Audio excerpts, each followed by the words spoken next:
अगला क्वेश्चन है आपका, किस भारतीय स्टार्टअप को द अर्थशॉट प्राइज़ मिला हुआ है? द अर्थशॉट प्राइज़ 2022 प्रदान किया गया है। याद रखना, उस स्टार्टअप का नाम है खेती। खेती स्टार्टअप का नाम है और ये हैदराबाद की फर्म है और इसकी स्थापना डॉक्टर कौशिक के द्वारा किया गया था। तो याद रखिएगा, खेती को जो है, खेती नाम के स्टार्टअप को अर्थशॉट प्राइज़ 2022 का खिताब मिला हुआ है। अगला क्वेश्चन है आपका दूसरे नंबर का, चैंपियंस ऑफ द अर्थ पुरस्कार किसे प्रदान किया गया है? याद रखिएगा, पूर्णिमा बर्मन। पूर्णिमा बर्मन को जो है चैंपियंस ऑफ द अर्थ पुरस्कार 2022 से सम्मानित किया गया है। तो ये क्वेश्चन भी काफ़ी इंपॉर्टेंट हो जाता है। अगला क्वेश्चन है, संघाई सहयोग संगठन का शिखर सम्मेलन 2022 का आयोजन कहाँ पर किया गया? याद रखिएगा, इसका आयोजन जो है समरकंद उज्बेकिस्तान में किया गया था। ठीक है, समरकंद उज्बेकिस्तान में किया गया था। मोस्ट इंपॉर्टेंट क्वेश्चन है। और अगला ही क्वेश्चन है, संघाई सहयोग संगठन की पहली सांस्कृतिक राजधानी किसे बनाया गया है? तो वाराणसी, बाबा विश्वनाथ की नगरी वाराणसी को जो है संघाई सहयोग कॉरपोरेशन की जो है पहली सांस्कृतिक राजधानी बनाई गई है। ये बात भी याद रखेंगे। और इससे पहले बढ़ूँ मैं आगे, आपको बताना चाहूँगा कि ये हमारी जनरल अवेयरनेस की सीरीज़ चल रही है जो आपका अपेक्स बैंक का एग्ज़ाम हो रहा है। और इसके अलावा आप मध्य प्रदेश के अन्य एग्ज़ाम की भी तैयारी इससे कर सकते हैं, करंट अफेयर्स की। लेकिन ये अपेक्स बैंक के लिए तो रामबाण है, इसलिए आप, अगर आपको अच्छा लगे तो वीडियो को लाइक और चैनल को सब्सक्राइब कर सकते हैं और हमें सपोर्ट कर सकते हैं। चलिए अगला क्वेश्चन देखते हैं। 9वीं विश्व आयुर्वेद कांग्रेस का आयोजन कहाँ पर किया जा रहा है? ये 5वें नंबर का क्वेश्चन है आपका। तो याद रखिएगा, गोवा में किया जा रहा है। गोवा में किया जा रहा है क्या? 9वां विश्व आयुर्वेद कांग्रेस का आयोजन। सॉरी, थोड़ा सर्दी है मुझे। और यहाँ पर 3 आयुष संस्थान भी मोदी जी ने उद्घाटन किया है। ठीक है, 3 आयुष संस्थान। एक तो आपका गोवा में ही आयुष संस्थान बनेगा, एक यूनानी संस्थान जिला गाजियाबाद में, और एक होम्योपैथी संस्थान दिल्ली में जो है इस्टेब्लिश किया जाएगा। तो ये बात भी याद रखिएगा। यहाँ से 3 संस्थान जो है ये 9वीं विश्व आयुर्वेद कांग्रेस से जो है 3 संस्थानों का उद्घाटन भी मोदी जी के द्वारा किया गया है। इसके अलावा याद रखेंगे, गोवा में ही जीएसटी संग्रहालय धरोहर भी उद्घाटन किया गया है और हर घर जल वाला पहला राज्य भी गोवा ही है। तो ये बात भी याद रखेंगे। ठीक है, इसके अलावा समान नागरिक संहिता आर्टिकल 44 भी गोवा में लागू रहती है। और इसके अलावा भारत का पहला रेबीज फ्री राज्य है और अल्कोहल म्यूजियम भी गोवा में ही है। तो इतनी सारी चीज़ें आप गोवा के बारे में याद रखिएगा। और इस चैनल पर आपको बिल्कुल भी बकवास नहीं मिलेगी, तो आप चैनल को सब्सक्राइब कर सकते हैं। आपको बहुत अच्छा कंटेंट दिया जाता है यहाँ पर। और जनरल अवेयरनेस की तो रामबाण क्लास ही है आपके अपेक्स बैंक के लिए। सॉरी। अगला क्वेश्चन है आपका, बंगाल की खाड़ी में उत्पन्न चक्रवात मैंडोस का नामकरण किस देश के द्वारा किया गया है? याद रखिएगा, यूएई, यूनाइटेड अरब एमिरेट्स के द्वारा, यूएई के द्वारा मैंडोस का नाम जो है नामकरण किया गया है। और इसका अर्थ होता है खजाने का बॉक्स, याद रखिएगा। और एक अक्टूबर में भी बंगाल की खाड़ी में जो है एक तूफान आया था, उसका नाम था सितरंग। तो ये बात भी याद रखेंगे। ठीक है, अगला क्वेश्चन है, para badminton player of the year किसे चुना गया है? तो याद रखिएगा, मनीषा रामदास को para badminton player of the year के खिताब से जो है नवाजा गया है। अगला क्वेश्चन है आपका, महिला फुटबॉलर ऑफ द ईयर का खिताब किसे दिया गया है? महिला फुटबॉलर ऑफ द ईयर का खिताब मनीषा कल्याण को दिया गया है। दोनों में अंतर याद रखिएगा, मनीषा रामदास को para badminton player of the year चुना गया है और मनीषा कल्याण को महिला फुटबॉलर ऑफ द ईयर चुना गया। ठीक है, ये बात याद रखेंगे। और हॉकी महिला प्लेयर ऑफ द ईयर किसे चुना गया है? तो हॉकी महिला प्लेयर ऑफ द ईयर चुना गया है गुरजीत कौर को। और अगर मैं पूछता हूँ अखिल भारतीय फुटबॉल महासंघ के अध्यक्ष किसे चुना गया है, तो ये भी याद रख लीजिएगा, कल्याण चौबे को। और हॉकी इंडिया का अध्यक्ष किसे चुना गया है? तो दिलीप टर्की को। ये बात भी याद रखिएगा। और अक्टूबर महीने के लिए ICC player of the month किसे चुना गया? विराट कोहली को, याद रखेंगे। ठीक है, और बीसीसीआई के भी 36वें अध्यक्ष भी बने हैं, मुझे याद आ रहा है, रॉजर बिन्नी। तो ये बात भी आप याद रखेंगे। ठीक है, सारे पॉइंट्स आप जो एक्स्ट्रा बता रहा हूँ उनको नोट करते चलिएगा। अगला क्वेश्चन है आपका 12वें नंबर का है कि लंदन में आयोजित हुआ है वैश्विक बैंकिंग शिखर सम्मेलन, इसमें the bankers of the year 2022 का खिताब किस बैंक को दिया गया है, जिसे इसे बैंकिंग सेक्टर का नोबेल प्राइज़ कहा जाता है? याद रखिएगा, ये मिला है कैनरा बैंक को। ठीक है, कैनरा बैंक को मिला हुआ है, जिसका हेडक्वार्टर मैंगलुरु में हो जाता है और इसके सीएमडी हैं एनवी प्रभाकर, याद रखिएगा। ठीक है, और इसके अलावा अगला क्वेश्चन है, डल झील में निवेशक दीदी नाम की पहल किसके द्वारा शुरू की गई है? आईपीपीबी के द्वारा, इंडियन पोस्ट पेमेंट बैंक के द्वारा। ठीक है, याद रखेंगे। डल झील में तैरता हुआ एटीएम किसने लगाया है? एसबीआई ने लगाया है डल झील में तैरता हुआ एटीएम। तो ये बात भी याद रखेंगे। भारत की पहली इलेक्ट्रॉनिक बैंक गारंटी देने वाला बैंक कौन सा है? एचडीएफसी है, याद रखिएगा। एचडीएफसी पहला इलेक्ट्रॉनिक बैंक गारंटी देने वाला बैंक है। अगला क्वेश्चन है, और विजय हजारे ट्रॉफी 2022 का खिताब किसने जीत लिया है? सॉरी, ठीक है। तो 16वें नंबर का क्वेश्चन है आपका, फाइनल इसका अहमदाबाद में हुआ था विजय हजारे ट्रॉफी का, और इसमें जो है सौराष्ट्र विजेता रहा है। सौराष्ट्र के कैप्टन भी आप याद रख सकते हैं, सौराष्ट्र के कैप्टन है जयदेव उनादकट थे, और मुंबई को हराकर, मुंबई हार गई है तो मुंबई को हराकर सौराष्ट्र ने विजय हजारे ट्रॉफी जीत लिया। मुंबई के कैप्टन भी इंपॉर्टेंट हो जाते हैं ऋतुराज गायकवाड़, और इन्होंने लिस्ट ए क्रिकेट में एक ओवर में 7 छक्के लगाए। ठीक है, तो ये बात भी थोड़ा सा याद रखिएगा। और कल ईशान किशन ने जो है 210 रनों की पारी खेली और सबसे तेज़ दोहरा शतक अंतर्राष्ट्रीय लगाने वाले पहले प्लेयर बन गए हैं। ठीक है, इसके अलावा डूरंड कप देख लेते हैं। फुटबॉल का कप होता है 2022 में, किसने जीता है, किसे हराकर जीता है, ये आपको बताना है। ये है आपका 17वें नंबर का क्वेश्चन। इसको जो है डूरंड कप को बेंगलुरु सिटी ने जीता है मुंबई सिटी को हराकर, याद रखिएगा। ठीक है, अगला क्वेश्चन है आपका T20 विश्व कप से संबंधित है कि T20 विश्व कप 2022 का आयोजन कहाँ पर हुआ, ऑस्ट्रेलिया में हुआ है। ठीक है, और जीता कौन, इंग्लैंड जीता है। इंग्लैंड के कैप्टन कौन थे, जॉर्ज बटलर। ठीक है, किसे हराकर जीते, पाकिस्तान को हराकर जीता। पाकिस्तान के कैप्टन कौन थे आप मुझे कमेंट सेक्शन में बताइए। ठीक है, और player of the tournament 2020 world cup का चुना गया है सैम करन को, जो कि इंग्लैंड के प्लेयर हैं। ठीक है, अगला क्वेश्चन देखते हैं। अगला क्वेश्चन है रणजी ट्रॉफी 2022 का विजेता और उपविजेता कौन था। तो रणजी ट्रॉफी 2022 को मध्य प्रदेश ने पहली बार जीत लिया। ठीक है, इसके कैप्टन कौन थे, इसके कैप्टन थे आदित्य श्रीवास्तव। इसके वाइस के और इसके कोच कौन थे, चंद्रकांत पंडित थे, चंद्रकांत पंडित, याद रखिएगा, मोस्ट इंपॉर्टेंट है। किसे हराकर जीता है इन्होंने, तो मुंबई को हराकर जीता। मुंबई के कैप्टन कौन थे, पृथ्वी शॉ थे, पृथ्वी शॉ। ठीक है, याद रखेंगे, मोस्ट इंपॉर्टेंट क्वेश्चन है। और अगला क्वेश्चन है आपका 20वें नंबर का, दृष्टिबाधित T20 विश्व कप क्रिकेट जो 3 दिसंबर विश्व दिव्यांगजन दिवस के दिन शुरू हो रहा है, इसके ब्रांड एम्बेसडर कौन है, मोस्ट इंपॉर्टेंट क्वेश्चन है, युवराज सिंह है। युवराज सिंह जो है मूक बधिर 2020 विश्व कप के ब्रांड एम्बेसडर हैं, युवराज सिंह, मोस्ट इंपॉर्टेंट है, याद रखिएगा। और अभी उत्तराखंड के जो है ब्रांड एम्बेसडर कौन बनाए गए हैं, प्रसून जोशी बनाए गए हैं, तो ये बात भी याद रखिएगा। ठीक है, अगला क्वेश्चन है 21वें नंबर का, the Chipko movement a people's history नामक किताब के लेखक कौन है, जिन्हें अभी हाल ही में कमला देवी चट्टोपाध्याय NIAF बुक प्राइज से सम्मानित किया गया है। याद रखिएगा, ये 21वें नंबर का क्वेश्चन है, इसका आंसर हो जाएगा द चिपको मूवमेंट को लिखा है शेखर पाठक ने, याद रखिएगा। ठीक है, मोस्ट इंपॉर्टेंट है। साहित्य का नोबल 2022 का किसे प्रदान किया गया है, तो साहित्य का नोबल 2022 का एनी एर्नॉक्स को प्रदान किया गया है, और ये जो है फ्रेंच लेखिका है, तो ये बात भी याद रखेंगे।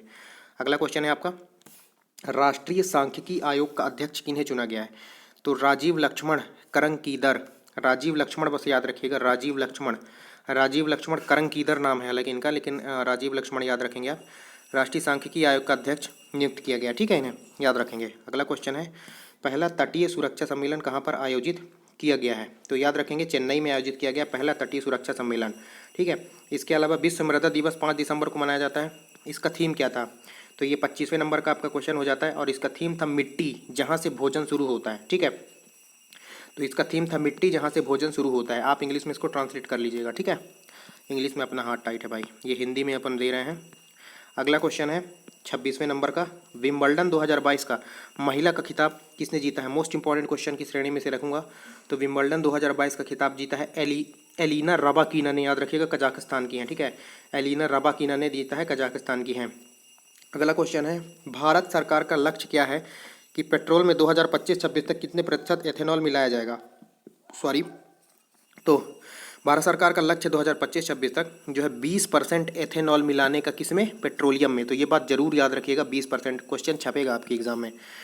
हिमकैड योजना किस राज्य की है, तो नाम से ही स्पष्ट है, हिमाचल प्रदेश की योजना है हिमकैड। नारी को नमन योजना भी हिमाचल प्रदेश में चल रही है, याद रखिएगा। ठीक है, और 29वां क्वेश्चन क्या है, किस सिंचाई परियोजना को राष्ट्रीय महत्व का घोषित किया गया है, जो कि कर्नाटक का पहला राष्ट्रीय महत्व का प्रोजेक्ट है। तो आपका 29वें नंबर का क्वेश्चन है ये, और इसका आंसर हो जाएगा आपका अपर भद्रा इरिगेशन प्रोजेक्ट, अपर भद्रा सिंचाई परियोजना। ठीक है, ये कर्नाटक का पहला परियोजना है जिसको राष्ट्रीय महत्व का दर्जा दिया गया। ठीक है, अगला क्वेश्चन है, दिल्ली सरकार ने प्रॉपर्टी टैक्स को माफ़ करने के लिए कौन सी स्कीम चलाई है, इसका नाम था, याद रखिएगा, समृद्धि दिल्ली सरकार ने चलाई हुई थी। ठीक है, अगला क्वेश्चन है, किस संस्था ने खाद्य असुरक्षा से निपटने के लिए, ये पूरा क्वेश्चन आया ही नहीं, इसमें अच्छे से दिखा देता हूँ, किस संस्थान ने खाद्य सुरक्षा से निपटने के लिए $6 बिलियन का फंड रिलीज किया हुआ है, तो याद रखिएगा IFC, जो कि वर्ल्ड बैंक की शाखा है, IFC ने जो है रिलीज किया हुआ है, IFC, याद रखिएगा, नोट कर लीजिएगा। ठीक है, ये मोस्ट इंपॉर्टेंट रामबाण है। अगर आपको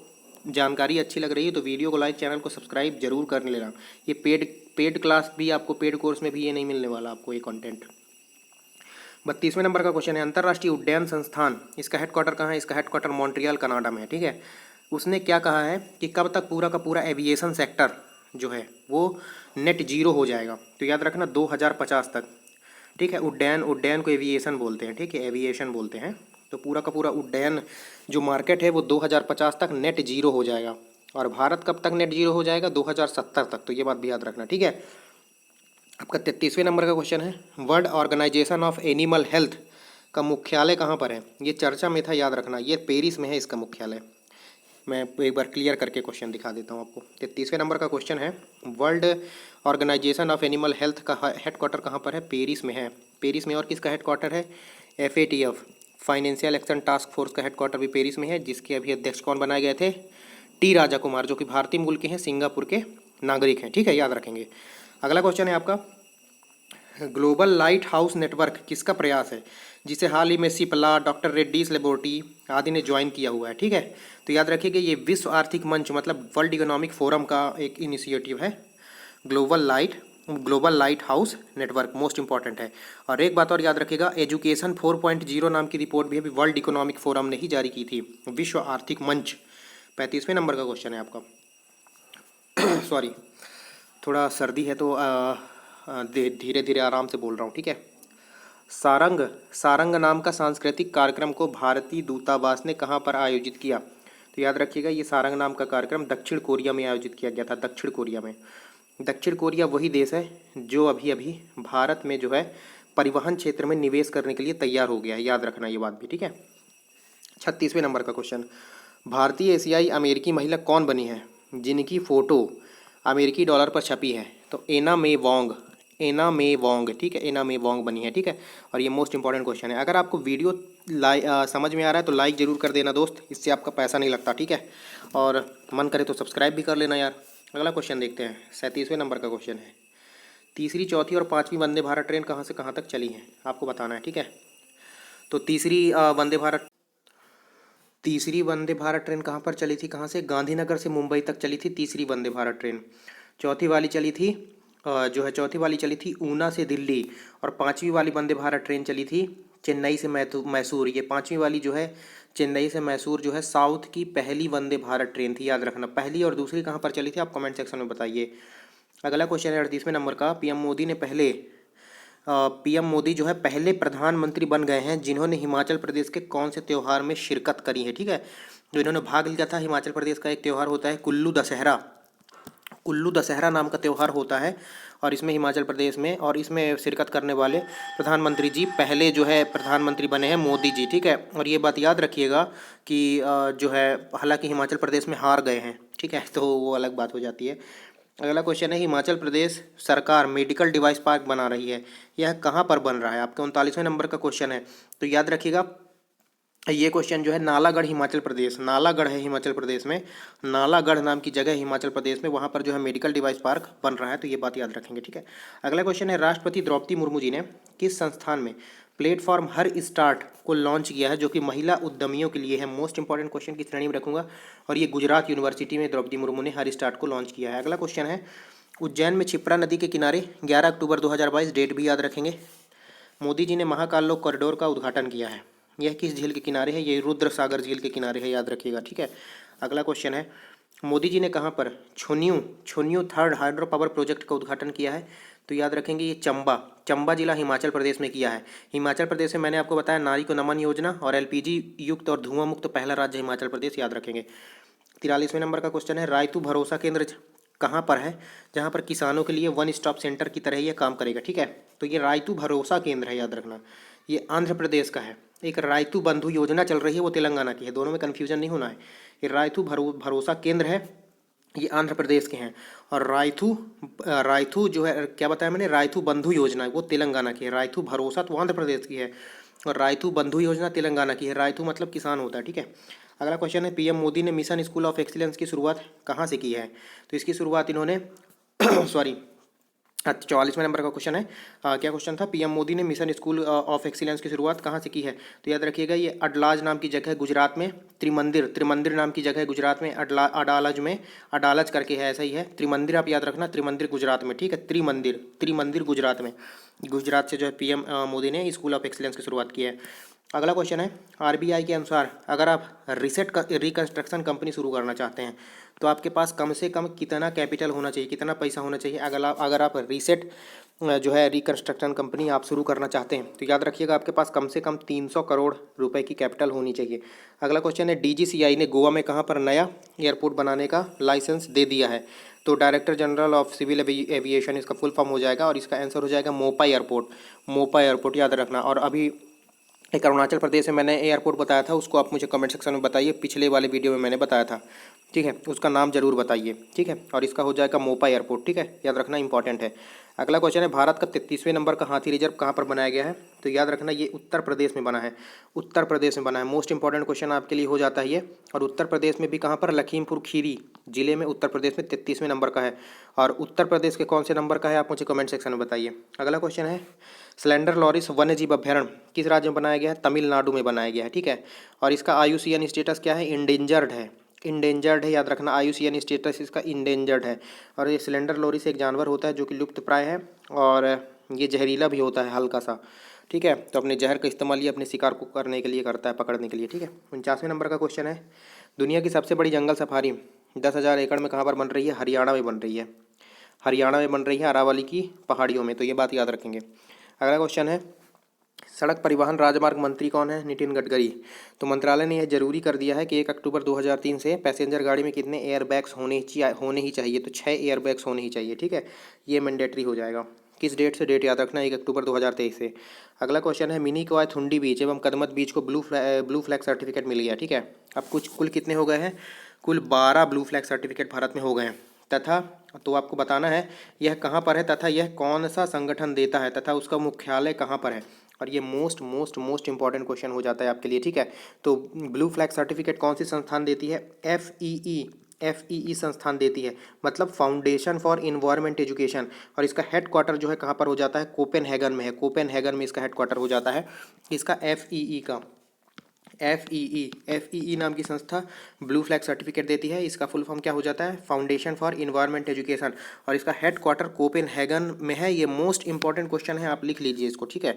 और 12 अपने यहाँ ब्लू फ्लैग बीच हो गए हैं, ठीक है। अगला क्वेश्चन देखते हैं। अगला क्वेश्चन है 52वें नंबर का आपका क्वेश्चन है, भारत का पहला पूर्णतः डिजिटल रूप से साक्षर गांव कौन सा हो गया, सॉरी, तो ये हो गया पुल्लमपारा पंचायत, केरल में है, ठीक है, पुल्लमपारा पंचायत केरल में।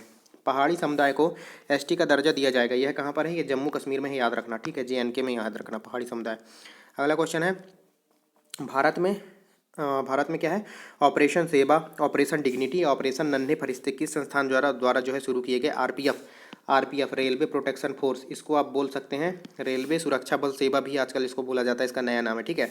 अगला क्वेश्चन है, भारतीय रेलवे 2030 तक भारत में माल ढुलाई 36% से बढ़ाकर कितना करना चाहती है। तो ये 45% करना चाहते हैं, ठीक है। माल ढुलाई अभी 36% भारतीय रेलवे द्वारा किया जाता है, अब इसको ये 45% तक करना चाहते हैं। अगला क्वेश्चन है, वित्त मंत्रालय ने एयरलाइंस को कितनी सीमा तक का लोन देने की अनुमति दे दी है emergency credit line guarantee scheme के तहत। तो याद रखेंगे आपका 56वें नंबर का क्वेश्चन है, इसके तहत ये 1500 करोड़ तक का लोन जो है ले सकते हैं, 1500 का।